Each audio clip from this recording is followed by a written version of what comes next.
Okay, that was the end of COP26, as well last Wednesday, the end of the world travel market. And the third part of the interviews is coming up right now. If you like sustainable news, there's still that button down there. It says subscribe. So most important parts of COP26, the conclusion, pledge to cut back on methane, pledge to end deforestation by 2030, which I really, really like. We also have countries in Latin America, Ecuador, Colombia, Panama, Costa Rica join mega MPA in the Pacific, linking waters to create a vast marine protected area, protecting wildlife from fishing fleets.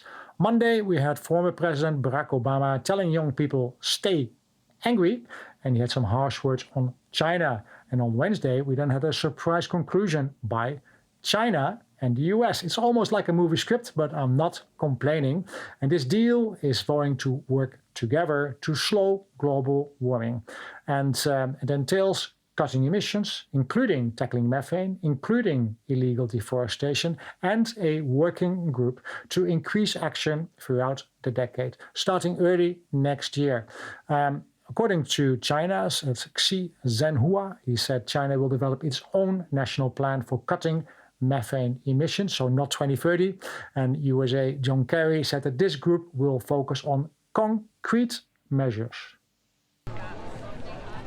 Now then, that was COP26. This is a demonstration in London the day after COP26 finished. It's by Extinction Rebellion. They are not happy with the outcome. They're not happy with the promises that are made by the world leaders. What they're saying is these promises have been made before. Nothing happened then, and they are afraid that nothing will happen now.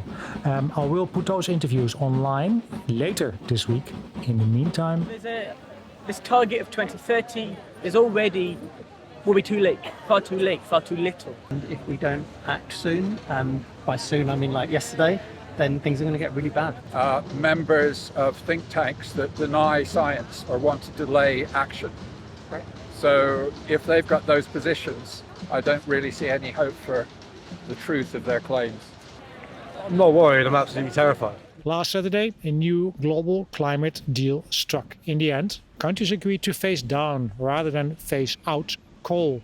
COP26 President Ras Al Khaimah said he was deeply sorry for how events had unfolded, and he fought back tears, which means, in my eyes, that he thought that COP26 was a failure. That said, I find it encouraging that they came to a conclusion.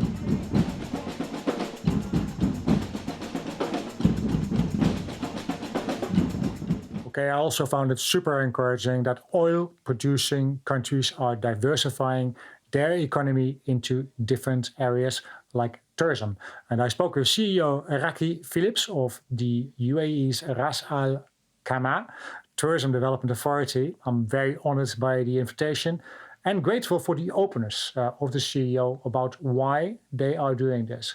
And not only that, but they have made a pledge as well. They want to become the regional leader in environmentally conscious tourism by 2025. And they're working with a company, EarthCheck. It's a sustainable tourism company, and they are developing a realistic, achievable sustainability plan to be a truly certified sustainable destination by that date. In another interview, he said sustainability is a huge and important factor being a nature-driven Emirate. And I asked him, why is that? It's the right thing to do from multiple purposes, and our partnership with EarthCheck has really helped us understand where we are and where we need to go in the next few years. And sustainability doesn't only fall on the environment, but it's also economic sustainability and cultural sustainability. And for us, that plays a very important factor. Ras Al Khaimah is the nature emirate. It's 45 minutes outside of Dubai International Airport, but we're home to the highest mountain in the UAE, 64 kilometers of white sand beach and desert. So all three topographies play such an important factor in making the emirate special, and it's our job to conserve it for the long term. I also asked him, how does he see sustainability benefiting the Emirate economically? So if you look at the UAE in general, 12% of the country's GDP comes from tourism. And being an oil-rich country, that's a significant amount for a nation like ours. 750,000 employees get their income from hospitality and tourism.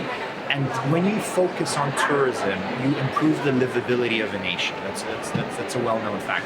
And for us, doing sustainable tourism is what the future traveler is looking for. So if it's not something that we focus on today, we'll miss out on the opportunities that are there.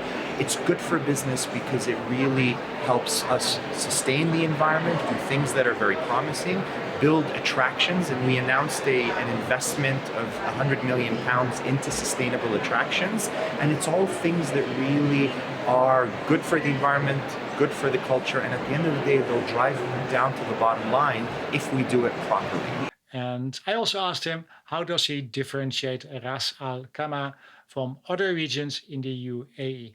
For us, we're a developing destination. Yeah. We are an Emirate that is what we like to call the destination of the future, where our infrastructure is being built as we speak. So we can really have an impact on how future build happens. And also we've got the opportunity to take our tourism tax that we collect and incentivize business owners to make things better. And that's really a big part of it.